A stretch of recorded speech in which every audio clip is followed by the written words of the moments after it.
The Constitution as we know it was introduced at the Constitutional Convention of 1787 by Edmund Randolph of Virginia. It was finally ratified on June 21st, 1789, when New Hampshire becomes the ninth state to sign the Constitution. However, even with those 9 states, the Constitution would have failed if the large states of Virginia and New York do not also sign, which they both do 5 days later. The Constitution was really meant to be a document for the common person and was supposed to be small enough to be carried around in a pocket. While the ideals of the Constitution, a government for the people and by the people, was a radical idea at a time when the nations of Europe were ruled by kings, it actually has its origins in British common law, or the unwritten laws of Britain. The Magna Carta, which is a British document which would limit the power of the king. Some historians also argue that the Iroquois law used the idea of popular sovereignty, or more plainly, the power of the rulers lies in the people. The Declaration of Independence is not the Constitution. The Declaration simply declared independence from Britain. It's brought forth to the people on July 4, 1776. It establishes independence from England. It creates the United States of America.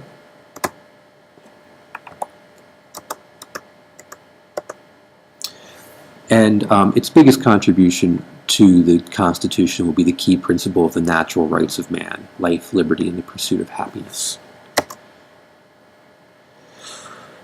Between 1776 and 1789, the United States was ruled under what is called the Articles of Confederation. These articles were introduced at the Second Continental Congress in 1776 by a man named Richard Henry Lee, also a Virginian. This will be the governing document from 1781 to 1789. So it loosely binds the 13 states together. It does not allow for a strong central or federal government. Essentially, it'll be 13 individual countries operating. It does not allow for federal taxation, which means that the United States is essentially on its way to collapse because there's no way to raise any money. This will become quite clear to the United States in an event called Shays' Rebellion, which happens in Massachusetts, where farmers in western Massachusetts start a small rebellion. The United States Army only has 200 men, and there's no way that it can put down the rebellion, and it actually has to be stopped by a private militia.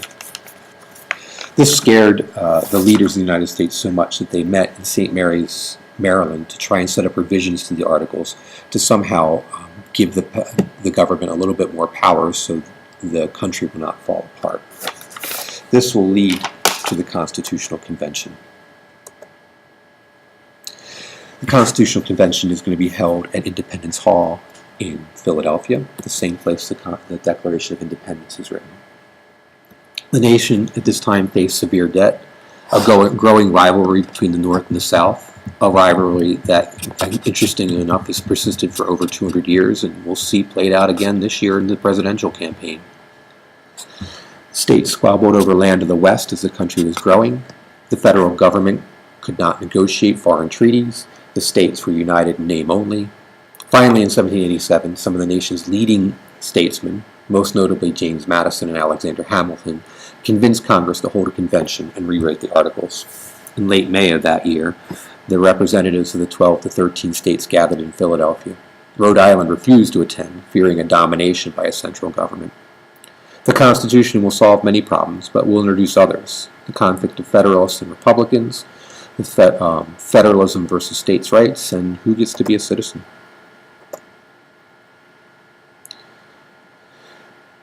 The Constitution will succeed largely because of the work of a few men in particular. These few key people, led by George Washington, will make the Constitution happen. Washington will be the president of the Constitutional Convention, and it is his authority and the love of the people of the United States for him that will give this convention weight and will actually make the entire Constitution possible. James Madison believed in and fought for a stronger federal government and is often called the father of the Constitution. Madison would later become a strong anti-federalist and actually want the Constitution gotten rid of. Ben Franklin was one of the greatest intellects in the world. He's the only signer of the Declaration of Independence who served on the Constitutional Convention, and he will act as a mediator between the conflicting sides during many of the debates. George Mason. Mason believed in a strong central government. He believed that a strong central government would rob the people of their rights and fought to have a Bill of Rights written into the original Constitution. He would actually refuse to sign the Constitution because it did not contain a Bill of Rights. Alexander Hamilton. He's actually not an American. He was immigrated from Scotland, but along with Madison wrote a series of important arguments known as the Federal Papers, which called for the Constitution to be signed and also advocated for a strong central government.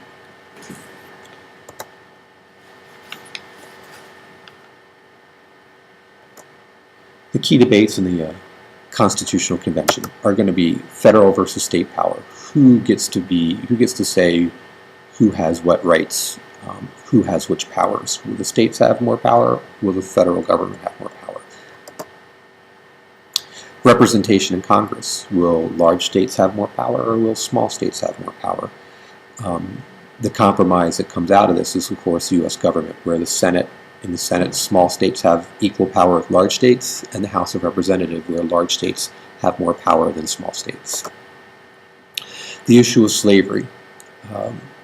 Many of the original writers of the Declaration and the Constitution were slave owners. They didn't know how to handle slavery, so essentially what they did is they put off a final decision on slavery till later. This would ultimately lead to the Civil War. So what is the Constitution? Essentially, the Constitution is the supreme law of the land. Nothing stands higher than the Constitution. No person stands higher than the Constitution. It is the final word on everything. It is also simply a plan for government. It calls for a couple of things. It calls for a limited government. It calls for a federal government or a central government. It calls for the separation of powers and for checks and balances. So where does the power of government come from? The power of government comes from the people, and it is the first three words in the preamble of the Constitution, essentially the first three words in the Constitution, we the people. This introduces the key concept of popular sovereignty to the Constitution. Finally, the parts of the Constitution. There's the preamble, which literally means to walk before. It's the first section and obviously the most well-known section of the Constitution. The Constitution is then divided into 7 articles. Each of these articles does a different thing. The first article deals with what the framers thought the most important part of the Constitution and the government would be, which is the Congress, which they called the seat of the people. The second article will deal with the presidency, and the third article will deal with the Supreme Court. Those articles are then divided into sections and into clauses. Those sections are divided into clauses. So in the Constitution, it names each article, Article 1 through 7. And then underneath of it, it'll say Section 1, and it'll tell you what is in that section. And then each section, you can see, can be divided up into clauses. So you can see here between each comma separates a clause.